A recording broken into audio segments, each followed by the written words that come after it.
socio-économique et de rentabilité du secteur agricole demeure une situation préoccupante dans le sud-est de la République démocratique du Congo, en particulier dans le Haut-Katanga. Et les causes qui rôdent autour du noyau de la problématique sont visibles à l'œil nu et ne passent encore moins inaperçues. L'expansion de la ville, la prolifération des industriels et l'élargissement du secteur minier dans les surfaces réservées à l'agriculture, les exploitations illégales et anarchiques de bois de chauffe et de cuisson, ainsi que les exploitations artisanales de bois, rasent la nappe verte de ces contrées, sans oublier la pollution de l'air et du sol. Et quand on parle de la dégradation de forêts dans ces contrées, l'on sous-entend directement aussi celle du sol et une forte perturbation du climat. Ainsi, à partir du projet Miombo, un projet de gestion communautaire de forêts claires dans le sud-est de la République démocratique du Congo, spécifiquement dans le Haut-Katanga, mis en œuvre par le gouvernement congolais, par le biais du ministère de l'Environnement et Développement durable, appuyé financièrement par le Fonds mondial pour l'environnement, le GEF, et techniquement par l'Organisation des Nations Unies pour l'alimentation et l'agriculture, l'AFAO. Nous devons être conscients pour ce que nous apporte l'AFAO dans son accompagnement dans ce projet de notre gouvernement. Nous sommes en train de fournir les efforts pour trouver des solutions sur nos différentes difficultés dans le domaine agricole. Notre activité principale, nous le savons tous, c'est l'agriculture. Mais nous connaissons des difficultés énormes continues car nous ne faisons que cultiver encore sans aucun rendement bénéfique. Une stratégie d'accompagnement sur la gestion du sol a été mise sur pied par le biais du ministère de l'Agriculture, Pêche et Élevage sous la direction de l'inspection provinciale du dit ministère dans le Haut-Katanga. C'était aussi une occasion pour, disons, une petite séance de remise à niveau des bénéficiaires du projet. La lutte contre le changement climatique et la dégradation de forêts ainsi que du sol font le point à partir duquel le projet a mis en œuvre une technique si importante, en jouant plusieurs rôles à la fois. Par cette marche, un ensemble de techniques agricoles capables de protéger le sol et le restaurer, ainsi qu'accroître le rendement agricole dans le Haut-Katanga est mise en place. Et cette méthode s'appelle l'agriculture de conservation. Il était tout à fait indiqué que nous puissions passer dans les sites ici pour faire l'évaluation de l'activité en rapport avec l'agriculture de conservation. Cette démarche s'avère amener sous conscience différentes communautés locales rassemblées autour d'une table par l'entremise de toute une association partenaire du projet Miombo sous l'accompagnement de la FAO. Une technique de développement durable qui s'avère être efficace dans ces contrées du pays. Partant de partout dans les axes où œuvre le projet Miombo, différentes leçons et méthodes sont mises sur table et ramènent les communautés au partage approfondi et différentes expériences émanant des uns des autres. Pour mieux pratiquer les activités agricoles, vous êtes appelé à mieux préparer la terre afin d'obtenir de bons rendements. Nous devons passer de la pratique de l'agriculture avec labour à celle du labour zéro pour diminuer les corvées, les dépenses et économiser nos moyens financiers ainsi que la durée du travail.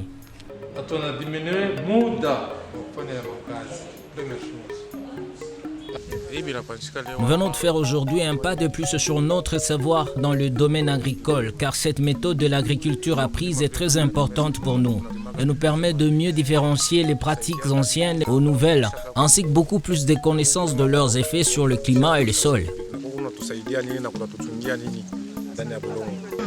Cette méthode nous permet d'avoir des connaissances sur l'usage du sol, ainsi que de revenus bénéfiques pour nous. Nous avons appris comment conserver les sols et ne pas les détruire par l'usage des engrais chimiques. Nous avons aussi appris comment protéger les sols en y appliquant des couverts végétales et ne pas pratiquer les labours pour ne pas favoriser la destruction du sol. Et avons opté pour la méthode du labour zéro. Ce que nous venons d'apprendre, c'est très capital pour nous et nous en sommes heureux car ceci nous permet de conserver la fertilité du sol afin d'avoir des revenus favorables. Nous sommes sauvés avec les travaux durs des labours et avons bien retenu la leçon. Oui, nous sommes heureux. Et c'est ça la leçon que nous avons apprise sur les méthodes de pratique agricole pour ne pas détruire le sol. Nous sommes venus dans le cadre des activités de suivi du projet de l'agriculture de conservation. Nous faisons des périodes de cours. Nous avons aussi saisi cette opportunité pour venir animer une formation sur les différentes techniques de l'agriculture de conservation. L'agriculture de conservation, c'est quoi? Quelles sont les techniques qu'il faut appliquer? Quand est-ce qu'il faut préparer la terre? Donc c'est autour de ces questions que nous avons, disons, programmé notre descente sur le terrain. Appelée autrefois encore l'agriculture sans labour ou incinération du sol, est une méthode qui favorise une stabilité du sol, de l'environnement ainsi que de la biodiversité, tout en sachant que cette méthode protège de milliers d'espèces d'insectes transformateurs et utiles à l'agriculture ainsi que d'autres particules organiques du sol. L'agriculture avec labour est une méthode à mettre à l'écart. Les labours zéro est la meilleure. Oui, dans l'agriculture de conservation, il y a des avantages énormes. Une méthode traditionnelle dans ce contrée, les résultats sont palpables. La carence de fertilité du sol et de micro-organiques disparaissent. Et quand aussi, à son tour, le sol est acidifié par la vague des exploitants miniers, la terre est complètement nue et dépouillée. Et cela ne rapporte absolument rien sur le plan agricole et encore moins environnemental. Le faible taux de rentabilité agricole se font remarquer, créant de fortes migrations des acteurs du secteur agricole vers le secteur minier et la surface destinée à l'agriculture est exposée aux prédations. Et saisie par ces constats, l'équipe du projet Miombo par la direction du gouvernement congolais sous la représentation du ministère de l'Agriculture, Pêche et Élevage, ensemble avec la FAO et d'autres partenaires locaux du projet, ont travaillé d'arrache-pied pour trouver solution à cette problématique. Comme dans tous les autres sites, nous sommes venus dans le cadre des activités de suivi du projet de l'agriculture de conservation. Nous faisons des périodes de cours. Nous avons aussi saisi cette opportunité pour venir animer une formation sur les différentes techniques de l'agriculture de conservation. L'agriculture de conservation, c'est quoi? Quelles sont les techniques qu'il faut appliquer? Quand est-ce qu'il faut préparer la terre? Donc c'est autour de ces questions que nous avons, disons, programmé notre descente. Donc l'année passée, Les différents travaux faits l'année passée ont connu quelques retards. Ainsi, la FAO a choisi cette opportunité pour renforcer les capacités des agriculteurs sur l'agriculture de conservation, mais aussi montrer son importance et ses différents avantages.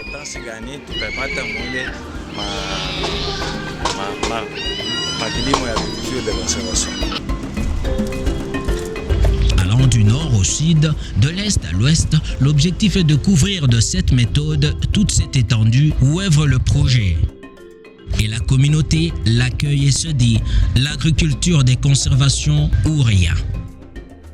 Et les dires de communautés locales sont clairs.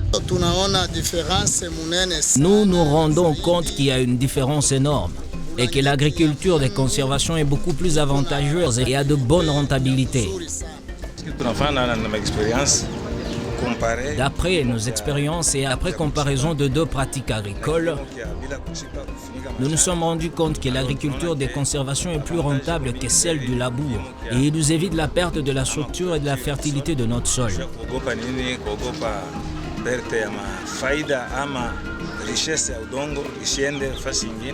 L'agriculture de conservation permet de conserver l'humidité du sol. Mais dans les pratiques de l'agriculture avec labour, surtout quand il pleut, vous vous rendrez compte qu'il y a d'érosion du sol et toutes les semences avec sont détruites en grande quantité. Pour l'agriculture avec labour, quand il pleut, le constat d'érosion est énorme et les semences restent à découvert et sont mangées par les rats. Et celui qui pratique l'agriculture sans labour aura beaucoup de revenus que celui de l'agriculture avec labour. C'est trop différent. Le labour zéro est la meilleure.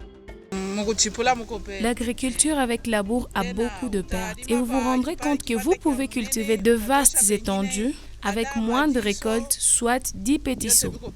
L'agriculture de conservation est une bonne méthode car elle garde la fertilité du sol. Nous devons beaucoup plus l'étudier pour mieux le pratiquer. Souvent et traditionnellement utilisé dans le Haut-Katanga, le labour, l'incinération du sol, qui à maintes reprises attend et ravage de forêts en régénération et favorisant les déplacements des parcelles agricoles, qui amènent à l'expansion de la dévastation de forêts et celle de la destruction du sol. Il faut aussi éviter l'incinération du sol en n'éboulant pas le champ. Dans le cas contraire, il faut placer des limites pour le feu précoce, afin qu'il ne détruise pas le champ. Un sol compacté et brisé, ainsi que celui aux traces remarquables de l'acide, font le reflet de conséquences ou la présence de la marque de la dégradation du sol.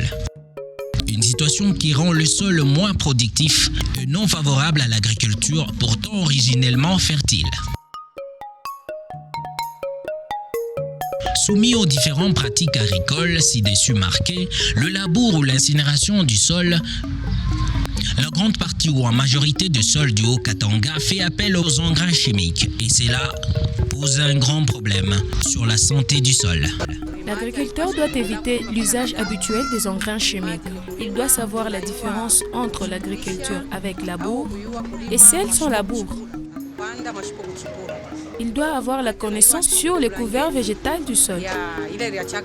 En l'agriculture, il faut toujours utiliser les couverts végétaux, car même s'il pleuvait, le sol et sa fertilité demeurent intacts.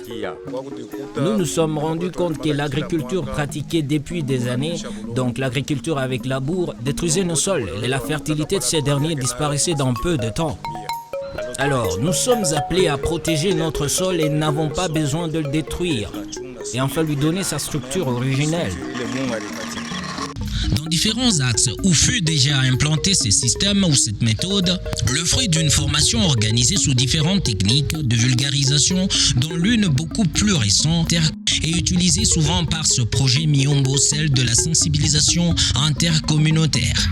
Une technique beaucoup plus efficace qui ne cesse de donner les fruits positifs car elle a permis la fluidité de transmission et de vulgarisation ayant rassemblé à chaque fois les communautés locales et vulgarisateurs du projet autour d'une même cause. Et c'est aussi ce qui fait le plus grand secret clé de la réussite du projet Miombo.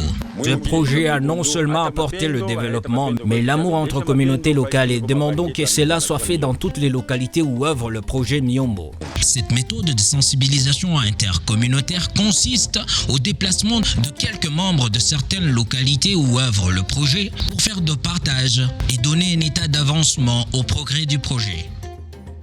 Le renforcement de capacités n'ont pas cessé et à chaque moment de période qu'il faut, l'équipe est là pour remobiliser les communautés locales dans tous les axes où œuvre le projet Miombo, dans lesquels cette méthode est au ralenti.